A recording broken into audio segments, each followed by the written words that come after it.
Бүгүн 14-сентябрда Тажикстандын Борбору Дүйшөмбү шаарында Кыргызстандын жана Тажикстандын президенттери Садыр Жапаров менен Эмомали Рахмондун жолугушуусу өттү.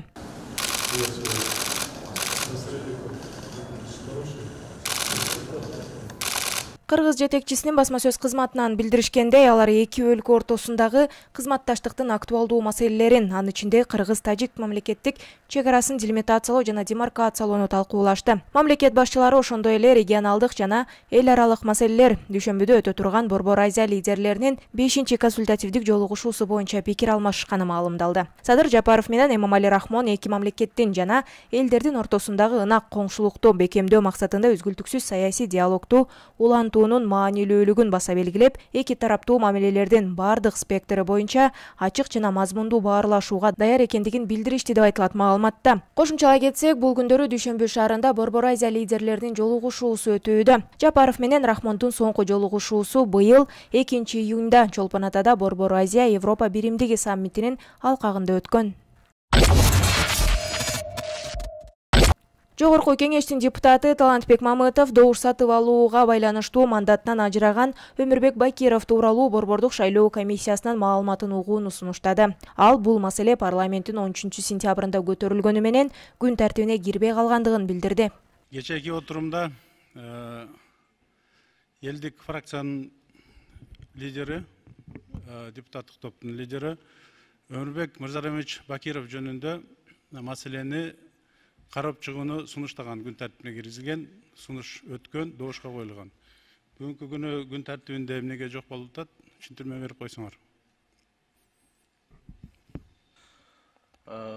Талант Нурматович, кечээ ал маселе добушка коюлган эмес.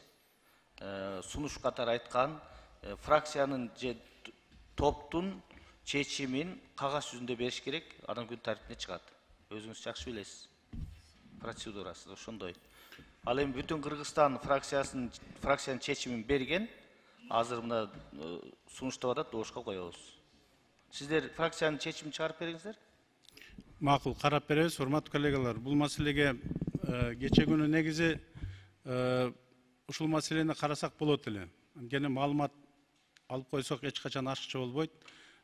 Депутат жөнүндө сөз болуп атат, депутаттык статус жөнүндө, мыйзамдардын аткарылышы жөнүндө сөз болуп атат. Ошондуктан Борборлук шайлоо комиссиянын чакырып ушул жерден жөөсүн, себебин угуп бул жерден бир пикир алмашсак жакшы болот эле. Ошондуктан бул маселени карап чыгышыбыз керек, урматтуу коллегалар. Эми азыр бул жерде бир 20-га жакын эле депутаттар отурат. Мен ойлойм, мыйзам иретинде толук кандуу бир жанагы состав болгондо расмий регламент негизинде карап чыгыш керек деген.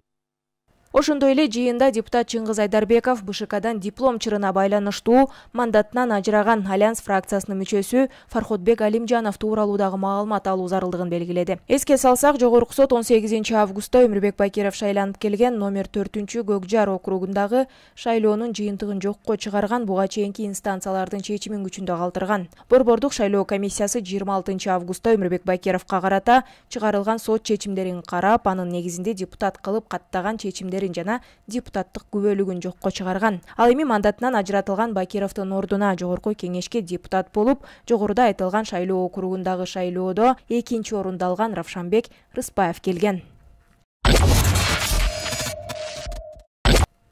Кудайберген Базарбаев министрлер кабинетине караштуу мамлекеттик кызмат жана жергиликтүү өз алдынча башкаруу иштери боюнча мамлекеттик агенттиктин директору болуп дайындалды. Тиешелүү тескемеге президент Садыр Жапаров кол койгон. Агенттиктин басма сөз кызматынан кабарлашкандай, Базарбаевдин мамлекеттик агенттиктин жалпы жамаатына президенттин администрациясынын президенттин чечимдерин даярдоо башкармалыгынын башчысы Айбек Жунушалиев тааныштырды. Ал эми мамлекеттик кызмат жана жергиликтүү өз алдынча башкаруу иштери боюнча мамлекеттик агенттиктин буга чейинки директору Улан Карипбеков башка ишке өткөндүгүнө байланыштуу кызмат ордунан бошотулду. Белгилей кетсек, Кудайберген Базарбаев буга чейин эмгек, социалдык камсыздоо жана миграция министри кызматын аркалап келген.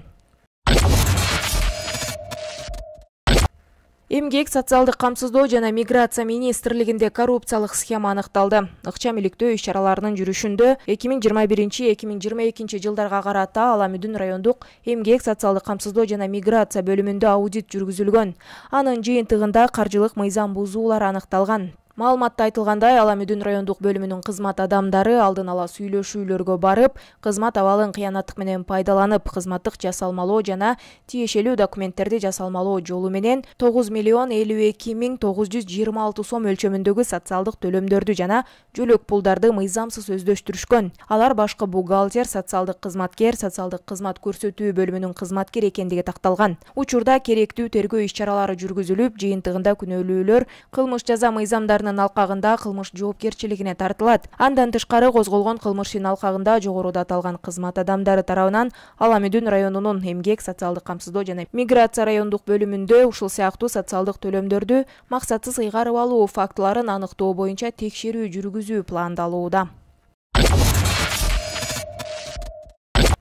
2010 жылдын июнь айында массалык башаламандыктарды жана Жалал Абад шаарынын тургунун өлтүрүүнү уюштурган Сузак районундагы сепаратисттик топтун лидерлери кармалды. Бул тууралуу Улуттук коопсуздук мамлекеттик комитетинин басма сөз кызматынан билдиришти. Маалыматка ылайык 12 сентябрда УКМК тарабынан Сузак районунун аймагынан Кыргыз Республикасынын жарандары, Сузак районунун тургундары 1980, 1972, 1961, 1965, 1958 жана 1971 жылы туулган жарандар кармалган жарандар Сузак районундагы сепаратисттик топтордун лидерлери болуп, массалык башаламандыкка чакырып, жол тосууларды уюштуруп, сепаратисттер көзөмөлдөгөн аймактардан чыгып кетүүгө аракет кылган карапайым элге кол салышкандыгы аныкталган. Ошондой эле кармалгандардын бири Жалал Абад шаарынын 1962 жылы туулган тургунун өзгөчө мыкаачылык менен аталган посттордун биринде өлтүрүүгө катышкандыгы аныкталды. Кайрадан козголгон кылмыштын алкагында кармалгандар УКМКнын